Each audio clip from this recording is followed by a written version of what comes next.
So we are back with Adriana Wolcher, and this is the Fargo Five. Moving on to Fargo Fresh. We're going to start with, as always, an update from last week's guest, Miriya, who ran the Soran Bushi dance class, which is also Fargo Meets Japan. I'm going to have to tell you more about that, Adriana. She actually attended the previous guest's event, which was that very same day, which was Bear Grease. So our update is about that. Did you hear about Bear Grease or how it went on? We'll talk about it. But first, the update from Miriya. She says, Bear Grease was a great cultural experience, but my favorite was the fry bread tacos and meeting the cast in person. I love talking with them, and I hope to catch them again, perhaps when they fulfill their dream of going to Broadway. I recommend that anyone looking for a unique Fargo Fresh opportunity try a theater show at the Fargo Theater sometime. That's update from Miriya. Yeah, our previous guest was Miriya from Fargo Meets Japan. The guest before that was, and now Brandon Beatty. That's his name. 99.9% sure that's his name. But you put me under the gun because it's live radio, and I get nervous that I'm remembering it wrong, and I'm going to say it wrong. And you were just saying and names. And I wonder if it's so much. I think I just have anxiety around it. Probably. It's like because I screwed it up. It's like test anxiety in a sense. Yes, which I've never understood because I always test very, very well. But names. That's the one test I fail because I trip it up. Anyway, Brandon Beatty from the Indigenous Association, they put on this musical called Bear Grease.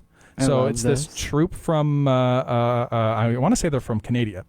And they did like a spin-off, spoof, indigenous version of Grease. So it's Grease, but it's all like indigenous people. Ooh. And it has like all these indigenous references to life on the res and all these things. That. Yeah. It was pretty neat. And there was so many costume changes. It was like a Madonna concert. I would love this. It was really cool. Well, it was free and open to the public. It was last week. I should have went. Well, wait.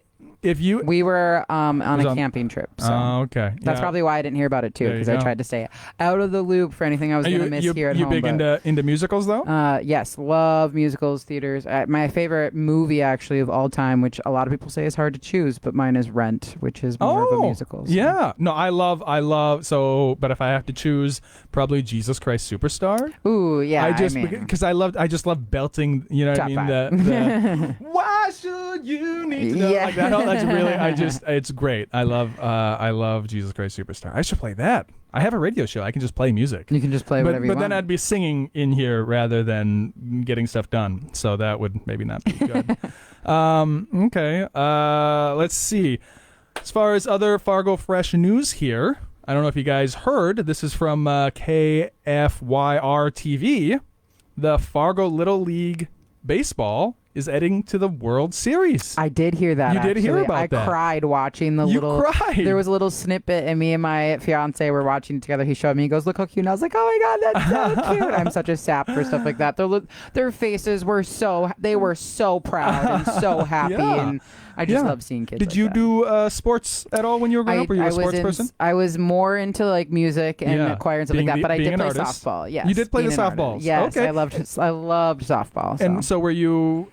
Did you try to get to the World Series, or did softball not happen? Is there a softball World Series? Softball you can only become you only can go as far as college league, and that's it. Because it's more regional, not a worldwide thing. Only baseball is worldwide, or that's I don't know what a World Series is. It's mostly women's softball too, and so that's a huge reason why.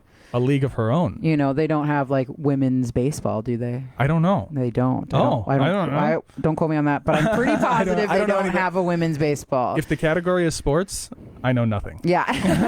Okay. I'm more of a basketball person. I can be very masculine. You know what I mean? I like guns and I like whiskey and I'm but like sports, no. Just not. Sports don't necessarily have to be masculine either. So I mean, you know what? Very true. I am being old-fashioned. And, I was challenging that for a second. You got me.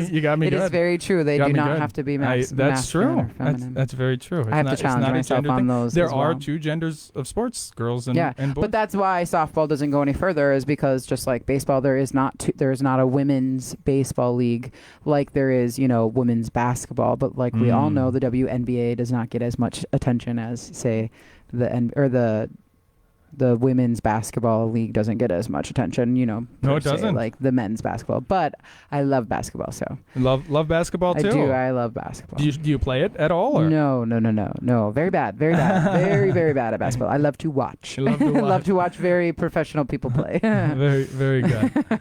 Up next on the Fargo Fresh, have you heard of this one? It's called Griff's Grab and Give. Have you heard about this? Mm-mm. I haven't heard about this either. So I just grabbed this story coming in. It's take what you need, leave what you can. I think I did see an article on This is from Valley News Live. He says, none of this is mine. This has all been donated, says Ian Griffin. He starts Griff's, Ian Griffin has Griff's Grab and Give about a week ago. Cute. Yeah, it was actually my roommate's idea. We had thought about it a couple years back. We always thought when we got a house and got space to do it, we want to set something up and give back to the community. And now it's a reality for them. It's quickly exploded. People seem to support the idea very much, Griffin tells us. So it sounds like there's some spot, and I'm looking at a picture here where he's just got a bunch of stuff On a curb, right? out on a curb, Yep. and you can just kind of take what you want and give back. Have you heard about this? I saw the article on it actually online, and I was like, wow, this is really cool. And me and my fiance had talked about it a little bit just because I think that the Fargo Moorhead area needs more community things, and it's starting to do that in general and just be more of a community again. And so I think that's really cool. Yeah, that is very cool. Giving back to anybody is amazing. He's got to go fund me and everything. And the address is right here in the. That would make me paranoid. I wouldn't want because he lives there. It's not for everybody. I want it. Maybe but why just would the way anybody I want to grew up. target somebody that's giving? Just because people want to target people. I don't know. Maybe true. I'm People want paranoid. Maybe it's attention. the way I grew up. I'm just like afraid. I'm like deathly afraid of. Well, crime is, you have to be realistic as well, so I get that. It's There's a lot of scenarios on TV nowadays too. So should we say the address? Should we put it out on the You radio? could say it's online. No, you know what? I will say it because he wants people to come, right? Yeah, right. So it's 1338, one off of my favorite number, 14 and a half Street. Okay. 14 and a half Street. So, kind of over by my old stomping grounds. If you know, there's that Hornbacher's over there. Okay. There used to be a stop and go there. You know where that is? You have an idea of that? Is it neighborhood? North Fargo or South Fargo? South Fargo. Okay, yeah, So South it's going to be Fargo. just south of I know 13th exactly Street where that and is, yep. 15th Street there. That's where they're remodeling that big strip mall, or close to there, right? Close to there. That'd be Yeah. about 4 blocks north of there. Yeah, Okay, that is really exciting. It sounds Yeah, like they're that going to is do cool. something like the lights, something like that. So I hope that'll- so. That it's cool to see that they've taken an area like that and they're gonna make it into something a Yeah. little bit bigger. And Yeah. No, the future of Fargo is bright. Very, it's expanding very exciting. exponentially. I love Fargo. I love Fargo. That's why they call me Conrad Fargo. That's because I'm in love with Fargo. And here we are, well more than 5 minutes because I didn't tell anybody, but I played the wrong song. I shouldn't have played. I was going to play a longer song last, but now we can move along into the song I'm supposed to have, which is Caleb Belkin with I Fall in Love Too Easily.